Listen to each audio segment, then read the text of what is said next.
Senior citizen ಕಾಯ್ದೆ ಮತ್ತು ವ್ಯವಹಾರಗಳಿಗೆ ಸಂಬಂಧಿಸಿದಂತೆ ಕರ್ನಾಟಕ ಹೈಕೋರ್ಟ್ ಒಂದು ಮಹತ್ವದ ತೀರ್ಪನ್ನು ನೀಡಿದೆ.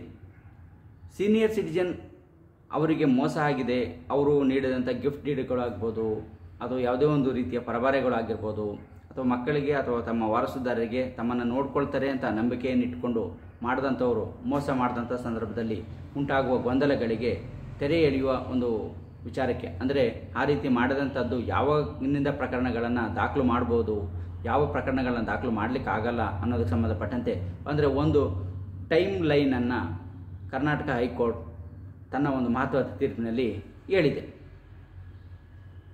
ಅಂದರೆ ಯಾವಾಗಲೇ ಆದ್ರೂ ಈ ಒಂದು ಪ್ರಾಪರ್ಟಿಗಳನ್ನ ಕೊಟ್ಟಿದ್ರೆ ಯಾವಾಗ ಬೇಕಾದ್ರೂ ಪ್ರಕರಣಗಳನ್ನು ಹಾಕೋದಕ್ಕೆ ಬರೋದಿಲ್ಲ ಅನ್ನೋದು ಕರ್ನಾಟಕ ಹೈಕೋರ್ಟ್ ತನ್ನ ಒಂದು ಮಹತ್ವದ ತೀರ್ಪನ್ನು Nanjappa versus state of Karnataka and others ಈ ಒಂದು ಪ್ರಕರಣದಲ್ಲಿ ನೀಡಿದೆ.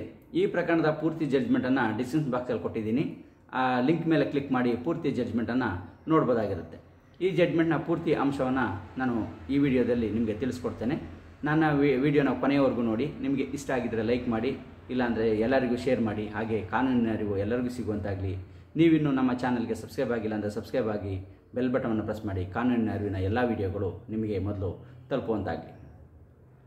ಈ ನಂಜಪ್ಪ ಪ್ರಕರಣದಲ್ಲಿ ಕರ್ನಾಟಕ ಹೈಕೋರ್ಟ್ ತನ್ನ ಒಂದು ಮಹತ್ವದ ಅಂಶವನ್ನು ಹೇಳಿದ್ದು, ಅಂದರೆ ಸೀನಿಯರ್ ಸಿಟಿಜನ್ಸು ತಾವು ಕೊಟ್ಟಂಥ ಪ್ರಾಪರ್ಟಿ ಯಾವಾಗ ಬೇಕಾದ್ರೂ ಅದನ್ನು ದಾವೆಯನ್ನು ಹೂಡಲಿಕ್ಕೆ ಬರೋದಿಲ್ಲ ಅನ್ನೋದನ್ನು ಈ ಪ್ರಕರಣದಲ್ಲಿ ಪ್ರಮುಖವಾಗಿ ಗಮನಿಸಬೇಕಾದಂಥ ಅಂಶ ಆಗಿದೆ.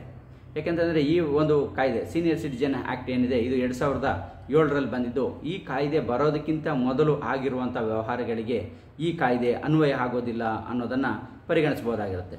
ಸೊ ಇಲ್ಲಿ ಒಂದು ಪ್ರಶ್ನೆ ಆಗುತ್ತೆ, ಹಾಗಾದರೆ ಅದಕ್ಕಿಂತ ಹಿಂದೆ ಇದ್ದಂಥವ್ರು ಅವರ ಜೀವನವನ್ನು ಹೇಗೆ ನಡೆಸಬೇಕು, ಜೀವನಾಂಶಕ್ಕಾಗಿ ಏನು ಮಾಡಬೇಕು ಅನ್ನೋದಕ್ಕೆ ಸಂಬಂಧಪಟ್ಟಂತೆ ಈಗಾಗಲೇ ಇರುವಂಥ CRPC ಸೆಕ್ಷನ್ 125ನಲ್ಲಿ ಮೇಂಟೆನೆನ್ಸನ್ನು ಕೇಳ್ಬೋದಾಗಿರುತ್ತೆ. ಅದು ಆಸ್ತಿಗೆ ಸಂಬಂಧಪಟ್ಟಂತೆ ಏನೋ ಬರೋದಿಲ್ಲ. ಸೊ ಇದರಲ್ಲಿ ಕೊಟ್ಟಂಥ ಆಸ್ತಿಯನ್ನು ವಾಪಸ್ ಪಡ್ಕೊಳ್ಳೋದಕ್ಕೆ ಅವಕಾಶ ಇರುತ್ತೆ.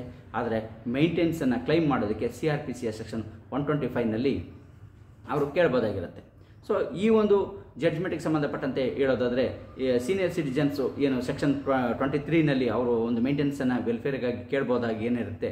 ಸೊ ಇದು ಪ್ರೀವಿಯಸ್ ಟ್ರಾನ್ಸಾಕ್ಷನ್ಸ್ಗಳಿಗೆ ಸಂಬಂಧಪಡೋದಿಲ್ಲ ಅಂಥೇಳಿ, ಹಾಗಾಗಿ ಟ್ರಾನ್ಸ್ಫರ್ ಆಫ್ ಪ್ರಾಪರ್ಟಿಯ ಸೆಕ್ಷನ್ 122 ಇಲ್ಲಿ ಅನ್ವಯ ಆಗೋದಿಲ್ಲ ಅನ್ನೋದನ್ನು ಇಲ್ಲಿ ಗಮನಿಸಬಹುದಂಥ ಅಂಶ ಆಗಿರುತ್ತೆ. ಸೊ ಹಾಗಾಗಿ ಈ ಒಂದು ಪ್ರಕರಣದಿಂದ ಗೊತ್ತಾಗೋದೇನು ಅಂತಂದರೆ 2007ನೇ ಇಸ್ವಿ ಈ ಒಂದು ಸೀನಿಯರ್ ಸಿಟಿಜನ್ ಆ್ಯಕ್ಟ್ ಏನು ಬಂತು, ಅದಕ್ಕಿಂತ ಹಿಂದೆ ಆಗಿರುವಂಥ ವ್ಯವಹಾರಗಳಿಗೆ ಸಂಬಂಧಿಸಿದಂತೆ ಈ ಕಾಯ್ದೆ ಅನ್ವಯ ಆಗೋದಿಲ್ಲ ಅನ್ನೋದು ಈ ಒಂದು ಪ್ರಕರಣದಿಂದ ಗೊತ್ತಾಗುತ್ತೆ.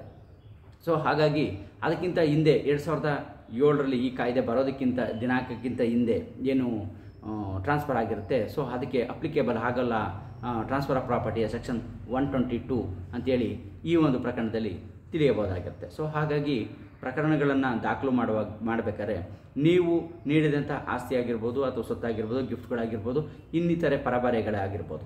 ಸೊ ಅವು ಈ ಒಂದು 2007ನೇ ಇಸ್ವಿಯ ಕಾಯ್ದೆ ಏನು ಬಂತು ಸೀನಿಯರ್ ಸಿಟಿಜನ್ ಆ್ಯಕ್ಟು, ಇದು ಬರೋದಕ್ಕಿಂತ ಮೊದಲು ಟ್ರಾನ್ಸಾಕ್ಷನ್ಸ್ ಆಗಿರೋಂಥದ್ದು ಅಥವಾ ಅನಂತರದಲ್ಲಿ ಆಗಿರೋದಾ ಅನ್ನೋದನ್ನು ನೋಡಿಕೊಂಡು ದಾವೆಗಳನ್ನು ಅಥವಾ ಅರ್ಜಿಗಳನ್ನು ಹಾಕುವಂಥದ್ದು ಅತಿ ಮುಖ್ಯವಾಗಿರುತ್ತೆ.